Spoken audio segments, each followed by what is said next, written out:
불이 꺼지지 않는 나라, 24시가 아니라 25시 편의점이 보였던 나라, 밤이 오면 도시에 점점 활기가 도는 사이버펑크의 나라. 한국을 다녀간 외국인들이 극찬하며 돌아가는 부분이 바로 한국의 꺼지지 않는 밤인데요. 전 세계적으로도 아주 유명합니다. 평일과 주말 가릴 것 하나 없이 한국 거리의 불빛은 새벽에도 꺼질 생각을 하지 않으며 거리에 많은 사람들이 하나둘 모여 밤늦게까지 술을 마시며 도란도란 회포를 풀곤 하죠.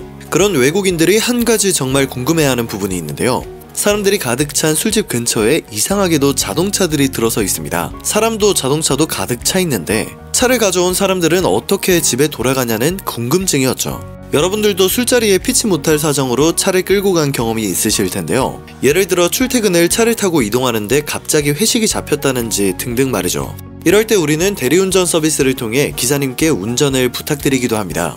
하지만 이런 대리운전 시스템을 대다수의 외국에서는 상상도 못할 일이라고 하는데요. 그나마 중국과 일본에서는 간혹 보이지만 치안이 좋지 않은 해외에서는 전혀 있을 수 없는 일입니다. 차키를 맡기는 순간 바로 곽한구로 돌변해버리는 상황을 빈번하게 맞이하기 때문이죠. 물론 그 전에 우리는 그러한 범죄를 몹시 수준이 부끄럽게 생각하기 때문에 그런 행위를 절대 할 생각조차 하지 않고 만약 그런 일이 생겼다면 이러한 문화가 자리 잡기 힘들 수밖에 없습니다. 한국의 밤거리는 단연 술집과 번화가뿐만이 아닙니다. 최근 해외 커뮤니티를 뜨겁게 달군 한 외국인의 글이 화제가 되고 있는데요. 한국을 방문한 외국인이 첫날 새벽에 경험했던 이야기였습니다.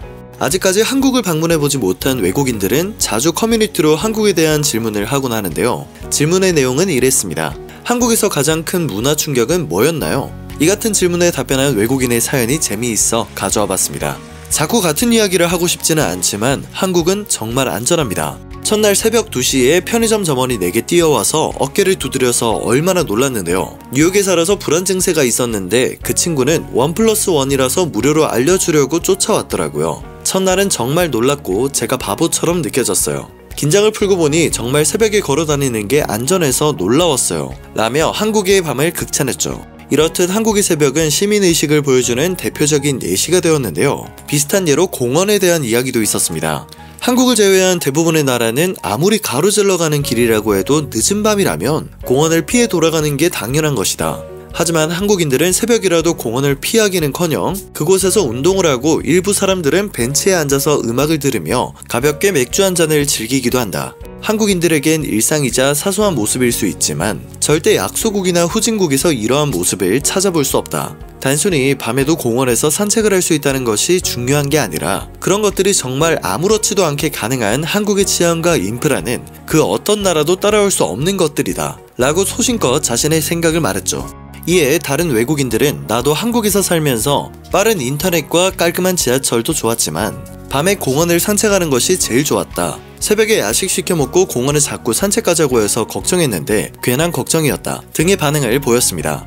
이처럼 우리에겐 너무도 당연한 모습을 외국인들은 색다른 시선으로 본다는 것이 더 충격인데요. 참고로 미국 버지니아주는 공원 주변의 시야가 닫히면 범죄 행위를 감시하기 어렵다는 판단에 따라 나무를 일정 간격 이상 띄어 심도록 하고 있는데요. 공원 내 비상전화를 세울 때는 눈에 잘 띄도록 주변에 대형 안내판이나 조명을 설치해야 하죠. 공원 시설물의 위치를 잘 알 수 있게 이정표도 곳곳에 설치하도록 규정하고 있지만 범죄 행위가 잇따른다고 합니다.